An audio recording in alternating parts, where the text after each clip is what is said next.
বসবাস করি, ছাত্রদের গায়ে হাত তোলে, এমন দেশে বসবাস করি যেখানে দেশের ভবিষ্যতের গায়ে হাত তোলে। এরকম দেশে থাকতে ঘৃণা লাগে, আমাদের ঘৃণা লাগে এরকম দেশ থাকতে। আমরাও ছাত্রদের গায়ে হাত তুলে গুলি করে মার্ডার করে লাইতেছে, ওপেনে সন্ত্রাসী করে মার্ডার করে ফেলতেছে।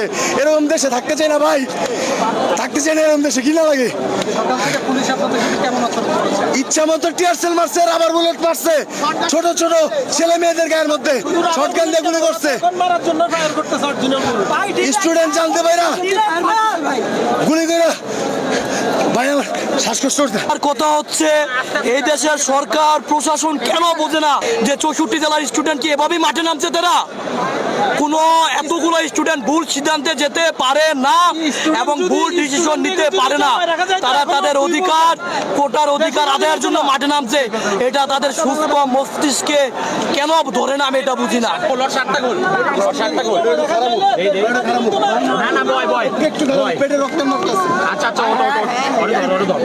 এখন অব্দি ভাই আমি যখন গিয়েছি, আমি গিয়ে শুনি যে এর আগে 30 মিনিট আগে হচ্ছে ইসিবিতে টিয়ার সেল ছুড়া হয়, রাবার বুলেট ছুড়া হয়, ইভেন পেটানো হয়।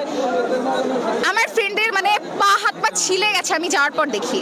তারপর আমি ঘুরে এদিকে আসছি, ঠিক এখন থেকে 20 মিনিট আগে একটু আগে টিয়ার সেল ছুড়েছে। আমরা কি বলে ফলপট্টিতে গিয়েছিলাম।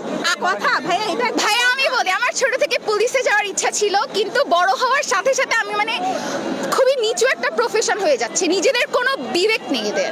পুলিশের কাছে থেকে এটা কি কাম্য? পুলিশকে আমরা জানি পুলিশ হচ্ছে আমাদের রক্ষা করবে একজন, আমরা পুলিশের কাছে যাব নির্দ্বিধায় নির্ভয়ে, সেইখানে এখন পুলিশের সাথে আমাদের দাঙ্গা হচ্ছে, হাঙ্গামা হচ্ছে। এটা কি কাম্য? এটা কি একটা কাম্যের? ইভেন প্রেসের কথা বলি, আমরা যখন ইজিবিতে ছিলাম একটা প্রেসও ছিল না, কোনো স্টোরি কভার হয় না। আপনারা কখন আসেন? যখন টিয়ার সেলগুলো ছুড়া হয় আপনারা কোথায় থাকেন? আন্দোলন চলবে যতক্ষণ না হবে, ততক্ষণ আন্দোলন চলতেই থাকবে, চালাইতে থাকবো আমরা যতক্ষণ আত্মসমর্পণ করে পুলিশ। আমরা কোঠা সংস্করণ চাইছি না, রক্ত আমরা দেব। এখন আর আমরা কোঠা সংস্করণ চাই না, এখন সীমাবদ্ধ না। আরো দেব। আমাদের স্টুডেন্টদের যখন রক্ত যাচ্ছে তখন এর একটা বিহিত হয়ে ছাড়বে। কি শুনতে চাচ্ছেন? আপনার কি মানে আপনি কি আমার থেকে মানে রাজাকার ওয়ার্ডটা শুনতে চাচ্ছেন? কি শুনতে চাচ্ছেন? দেখা যাক, আমরা পরিস্থিতি বুঝে আগাবো। ছাত্রলীগের হাতে অস্ত্র কেন? আমাদের কথা